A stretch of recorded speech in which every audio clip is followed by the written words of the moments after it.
Hi guys, I'm Brandon. And I'm Jodilee. And welcome to By Faith, where we are on Lesson 4. Thursday. There we go. Sorry, I forgot. No problem. It's teamwork. So the title is Gloom of Ungrateful Living, okay? But actually, it's quite an interesting lesson. This whole week we've been learning about kind of the consequences of King Ahaz's actions. Remember last week God was desperately trying to help him make the right decision, and unfortunately he did not. And so this week we've seen so far that God has kept his promises, and what he said happened, but unfortunately because King Ahaz didn't listen, there were consequences, right? So today we're going to look at Isaiah 8 verse 19 and 21, and there's a bunch more verses for you guys to go check out, so you can go check them out, but we'll just start on these. And when they say to you, seek those who are mediums and wizards, who whisper and mutter, should not a people speak their God? Should they seek the dead on behalf of the living? To the law and to the testimony, if they do not speak according to this word, it is because there is no light in them. They will pass through it, hard-pressed and hungry, and it shall happen, when they are hungry, that they will be enraged and curse their king and their God, and look upward. Okay, so what's happening in this verse, right? So King Ahaz didn't listen to what God says, and so what we kind of touched on we saw in 2 Chronicles and 2 Kings is that he actually ended up building an altar to King Ahaz's God, right, and started worshipping to him.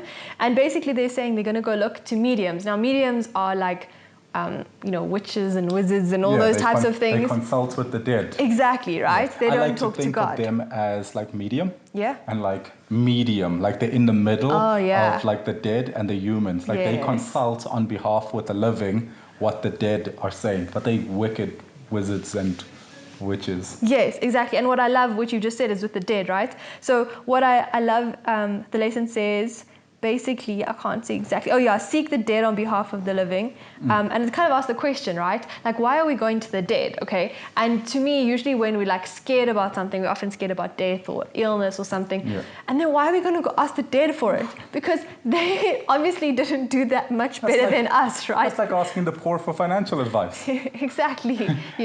They obviously don't have the power over death, because otherwise they would have not ended up there, died. Right? Yeah. So it just kind of shows like you're asking the dead who actually have no power for this advice or guidance or whatever it is. Yeah. So it just doesn't make sense. But I think so often we also do things that are maybe as illogical as that. So maybe you guys aren't going and asking the dead for advice. You're not maybe going to mediums, but to me, this lesson was all about where is your allegiance.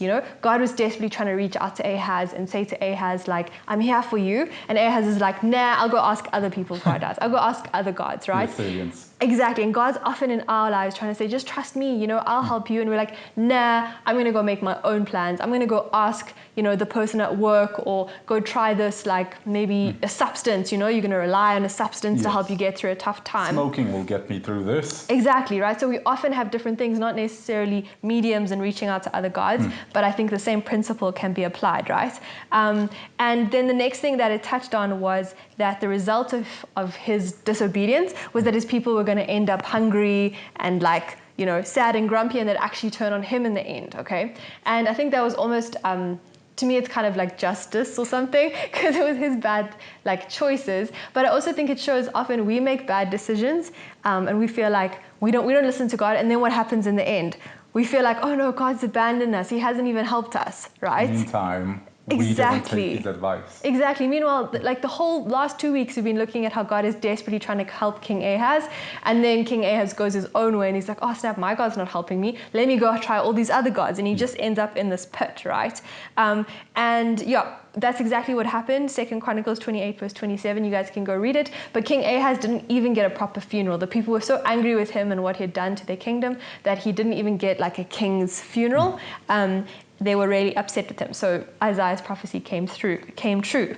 Unfortunately for King Ahaz. Unfortunately, yes. So yeah. But completely avoidable. Exactly, right? God had given him the choice. That's what we've learned the whole time. So today's lesson is just all about, like where are you going to for help? Who are you looking to for help? Maybe it's not necessarily a medium, but where is your allegiance, And it's, to me, if we look at King Ahaz, where did he give his money to the king of Assyria? Where did he spend his time? Or building altars to a different god, Where did he give his worship? And I think those are all things that maybe you're not building altars to other gods, but we can look at those practical things, time, money, energy, thoughts, worship, all of those things. What are you doing with those, and where is your allegiance? So that's kind of what I got from today's lesson. Awesome. Yeah. Yeah, and if I can touch on it. Yes. As much as we'd love you guys to subscribe, and actually speaking of it, why don't you do that right now? Just go down there, hit the Definitely. subscribe button, and hit the bell so you get notifications, and But as much as we'd like that, in the same essence, we can't be your medium. We can't be the bridge to you getting to Jesus. The Bible tells us, Jesus says, no man gets to the Father but through me. Okay, so he is the Son and he intercedes for us. So if your time with God, or if your worship time consists of watching by faith videos, well done. But Good that start. can't, exactly, it's a good start. But that can't be the extent of it. We can't do that. We can't be your spiritual life. We can't be your medium. You need to go directly to God. You need to have private worship, private prayer, and just spend time on your knees with God, getting to know who he is. Otherwise, the God you will know is just a watered down, diluted version of the God I know. Or the God that Jody knows. But again, a diluted, watered down version. You need to have a first-hand experience yourself. And also, you guys need to hold everything to the Bible. God, yeah. My favorite verse that we read there in Isaiah 8 verse 20 was, if they speak not in accordance to this book, it is because there is no light in them. You need to test us. You need to test your pastors. You need to even test your parents or your friends that give you religious advice. If it's not from the Bible, if what they are saying does not come directly from the Bible, if you cannot find it quoted in there, and it doesn't have to be verbatim, but if it doesn't, if the Bible does not support the claims, it's not biblical, there's no light in that statement. It doesn't necessarily mean there's no light in that person at all. No. Someone could have flawed doctrine, but there's no light in that statement. There's no light in that belief. So everything that we need to say has to line up with the Bible and hold us accountable. If there's something, as much as we don't like to see negative comments, put them down below, The point of this is that by faith, we want to grow our faith, right? We want to grow each other's faith, and that only comes by us getting to know God. So if we need a tough comment or two for us to go and reconsider something, then maybe it's worth it. But any inappropriate messages will be removed, T's and C's included. Shall we close in prayer? Yes, sounds good. I'll pray for us. Awesome. Dear Lord, thank you so much that you're an amazing God that desperately tries to help us.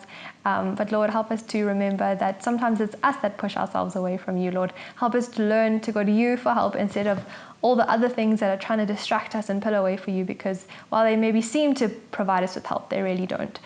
Please be with us for the rest of today. Amen. Amen. Bye guys.